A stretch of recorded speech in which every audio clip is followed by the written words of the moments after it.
High বন্ধুরা, তোমাদের অনেকের একটা কমন প্রশ্ন পেয়েছি যে দাদা পড়াশোনা তো করছি, কনসিস্টেন্সি ধরে রাখতে পারছি না। অর্থাৎ নিয়মিত যে পড়াশোনা সেটা হচ্ছে না। তো সেটা কিভাবে ওভারকাম করব, কিংবা আমার ক্ষেত্রে সেটা হয়েছে কি না সেটা তোমরা অনেকে জানতে চেয়েছো। তো আজকে এই বিষয়টা নিয়ে তোমাদের সাথে বিস্তারিত আলোচনা করব। প্রথমত বলে রাখি, এই যে কনসিস্টেন্সি ধরে রাখার ব্যাপারটা এবং সেখানে যে ব্রেক, সেটা শুধু তোমাদের ক্ষেত্রে নয়, আমার ক্ষেত্রে হয়েছে, বহুবার হয়েছে। এটা একটা স্বাভাবিক প্রক্রিয়া যখন তুমি পড়াশোনা বা কোনো একটা ভালো কাজ করবে। দেখো, মনে রাখবে যে কোনো ভালো কাজ করতে গেলে কনসিস্টেন্সি বজায় রাখাটা খুবই গুরুত্বপূর্ণ, এবং এই কনসিস্টেন্সি সহজে বজায় থাকে না। অর্থাৎ নিয়মিত সেই কাজটা করার যে অভ্যাস সেটা গড়ে ওঠে না। এখন যদি তোমাদের বলা হয় ফেসবুক, ইনস্টাগ্রাম কিংবা ইউটিউব এগুলো করার জন্য কি কনসিস্টেন্সি তোমাদের বজায় থাকে, বা এগুলোর জন্য কি তোমরা ডিমোটিভেট হয়ে যাও? উত্তর আসবেন না। কারণ এগুলো বিষয়ে কনসিস্টেন্সি ধরে রাখার কোনো প্রয়োজন হয় না, এগুলো এমনিতেই কন্টিনিউ হয়। এবং এটাও দেখা যায় যে তুমি হয়তো 10 মিনিট বা আধা ঘন্টার কথা বলে ফেসবুক, ইনস্টাগ্রামে হাত দিয়েছো, কখন 2 ঘন্টা পার হয়ে গেছে তুমি নিজেও জানো না। তোমার ক্ষেত্রে না, আমার ক্ষেত্রে এরকম অনেকবার হয়েছে। আসলে আমাদের মানুষের ক্ষেত্রে যে কোনো ভালো কাজ করতে গেলে সেই ভালো কাজের অভ্যাসটা গড়ে তোলা খুবই কঠিন। মানে খারাপ কাজের অভ্যাস তো অটোমেটিক হয়েই যায়, কিন্তু ভালো কাজের অভ্যাসটা গড়ে তুলতে গেলে আমাদের অনেক পরিশ্রম এবং অনেক অধ্যবসায় বা স্ট্রাগলের মধ্যে থাকতে হয়। তো চলো উদাহরণস্বরূপ তোমাদের মানে সেই জিনিসটা ব্যক্ত করা যাক। ধরো, আজকে যদি তোমাদের বলা হয় যে তোমাদের এমন একটা কাজ দেওয়া হবে, 7 ঘন্টা বা 8 ঘন্টা প্রতিদিন ফেসবুক, ইনস্টাগ্রাম এবং ইউটিউবে তোমাদের স্ক্রল করতে হবে, মানে সেগুলো ইউজ করতে হবে, এবং তার জন্য একটা মাসিক তোমরা পারিশ্রমিক পাবে। কিংবা যদি বলা হয় ফ্রিতেও যে তুমি সেই কাজটা করবে এবং এটাই তোমার ভবিষ্যৎ, তাহলে আমার মনে হয় 7 ঘন্টা যদি তোমাকে টার্গেট দেওয়া হয়, তুমি সেখানে 8 ঘন্টা বা 9 ঘন্টা ইউজ করে ফেলবে। তোমার বোরিং লাগবে না, বা তোমার সেখানে সেই কনসিস্টেন্সি ব্রেক হওয়ার কোনো চান্স থাকবে না। কিন্তু সেটাই যখন পড়াশোনা বা এমন কোনো কাজের ক্ষেত্রে বলা হয় যেটা করতে তোমার পরিশ্রম হতে পারে, কিংবা তোমার মন নাও চাইতে পারে, তাহলে কিন্তু সেই কাজটা হয়তো ব্রেক হয়ে যেতে পারে। তো যে কোনো ভালো কাজের ক্ষেত্রেই আমাদের এরকম সমস্যাগুলো দেখা দেয়। তাহলে কি আমরা ভালো কাজগুলো করতে পারবো না? অবশ্যই করতে পারবে। কীভাবে করবে? এখন চলে আসি সেই আলোচনায় যে কীভাবে কনসিস্টেন্সি বজায় রাখবে। আমার উদাহরণ দিয়ে নিই। আমার কনসিস্টেন্সি ব্রেক হতো সবচেয়ে বেশি দুর্গাপূজার সময়। দুর্গাপূজার দিন আমি পড়াশোনা করতে পারতাম, কিন্তু অসুবিধা হতো দুর্গাপূজার পরে।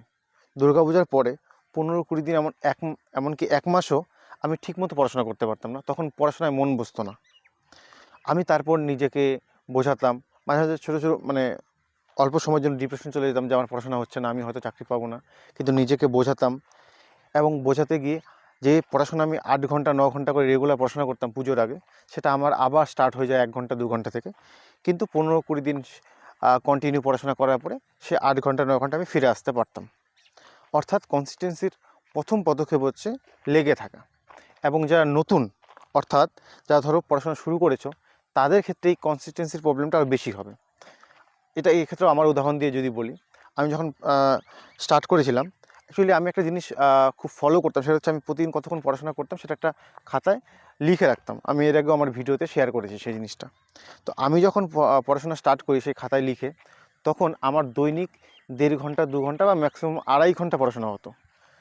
আমি জানতাম না বাকি সময়টা কোথায় যেত। কখনো পড়াশোনায় ভাবতে গিয়ে, কখনো নেগেটিভ থটস, ফেসবুক, এগুলো টুকটাক নিয়ে। পরবর্তীতে যদিও আমি ফেসবুক বা এই সোশ্যাল মিডিয়াগুলো থেকে দূরে সরে এসেছিলাম, তবে আমার প্রথম দিকে কিন্তু 2-2.5 ঘন্টার বেশি পড়াশোনা হতো না। কিন্তু আমি কিন্তু পড়াশোনা ছাড়িনি। আমি প্রতিদিন সেই যতটা পড়াশোনা করতাম সেটা খাতায় লিখে রাখতাম, এবং আস্তে আস্তে আমার মোটামুটি 5-6 মাস পরে সেই 2 ঘন্টার পড়াশোনা কিন্তু 8 থেকে 9 ঘন্টায় পৌঁছে গিয়েছিল। অর্থাৎ কনসিস্টেন্সি, যেটা একটু আগেই বললাম, কনসিস্টেন্সির প্রথম পদক্ষেপ হচ্ছে লেগে থাকা।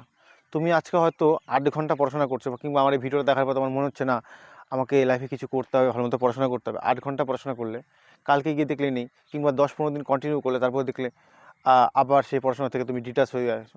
এটা কিন্তু একটা স্বাভাবিক প্রক্রিয়া, কিন্তু সবশেষে তোমাকে নিজেকেই নিজে বোঝাতে হবে এবং আবার পড়াশোনায় ফিরে আসতে হবে।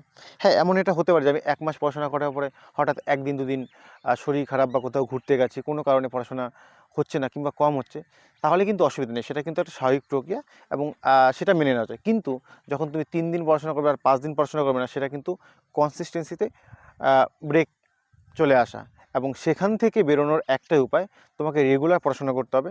এবং এই পড়াশোনা যখন ইচ্ছে করবে না, তুমি ধরো আজকে ম্যাথ করছো, ম্যাথ করতে আমার ভালো লাগছে না, তুমি রিজনিং করো, রিজনিং করতে ভালো লাগছে না, তুমি জিকে পড়ো, বা তোমার জিকে পড়তে ভালো লাগছে না, তুমি ইউটিউবে কোথাও একটা ম্যাথের ক্লাস বা জিকের ক্লাস দেখো। অর্থাৎ বই বই বই যদি পড়তে ইচ্ছে না করে ইউটিউব দেখো, ইউটিউব যদি দেখতে ইচ্ছে না করে ম্যাগাজিন পড়ো কারেন্ট অ্যাফেয়ার্সের। অর্থাৎ যেভাবেই হোক তোমার মনকে পড়াশোনার মধ্যে নিয়ে আসতে হবে। পৃথিবীর সবচেয়ে কঠিনতম কাজ হচ্ছে মনকে বশে আনা, কিন্তু এটা অসম্ভব নয়। রেগুলার যদি কেউ চেষ্টা করে এবং চেষ্টার মধ্যে থাকে, তাহলে কিন্তু এই মনকে নিয়ন্ত্রণ করা যায়। তো দেখো, তুমি আজকে যদি নিজেকে বোঝাতে পারো এবং এই কনসিস্টেন্সি বজায় রাখতে পারো এবং ভালো মতো পড়াশোনা করো, তাহলে কিন্তু আগামী দিনে তুমি এমন একটা জায়গায় যেতে পারো যে জায়গাটার স্বপ্ন আজকে তুমি দেখছো। তোমার নিজেকেই নিজে বোঝাতে হবে আমাকে পড়াশোনা করতে হবে, মন চাইলেও করতে হবে, না চাইলেও করতে হবে। আর যে কোনো ভালো কিছু প্রথমে অভ্যাসে নিয়ে আসতে হয়।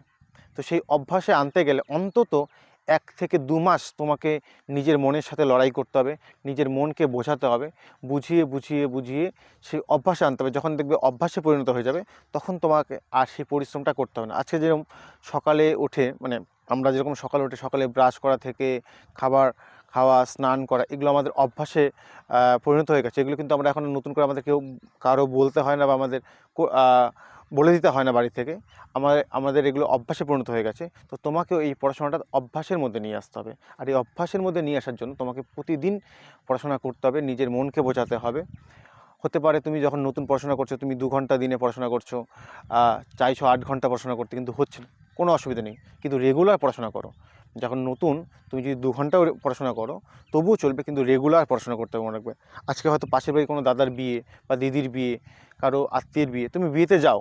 তুমি যদি সেটা অ্যাভয়েড করতে না পারো, সেখানে যাও, কিন্তু দিনের বেলায় বা বিয়েতে যাওয়ার আগে পড়াশোনা করে তারপরে যাও। তাহলে কী হবে, তোমার পড়াশোনাটাও বজায় থাকছে, তোমার সেই অনুষ্ঠান বাড়ির যে যাওয়া ব্যাপারটা সেটাও রক্ষা হচ্ছে। তো তোমাকে এই দুটো ব্যালেন্স করেই কিন্তু চলতে হবে। যারা চাকরি পায় বা যারা চাকরি পেয়েছে, তাদের কিন্তু বেশিরভাগেরই পড়তে ভালো লাগে না, কিন্তু তবুও পড়তে হয়েছে। আমার ক্ষেত্রে তো তাই, আমার পড়তে ভালো লাগতো না, কিন্তু পড়তে হয়েছে। কেন কি পড়তে হবে? না হলে জীবনে এমন এক জায়গায় আমি পড়ে যাব, জীবনের খাতে এমন একটা জায়গায় পড়ে যাব যেখান থেকে উঠে দাঁড়াতে পারবো না।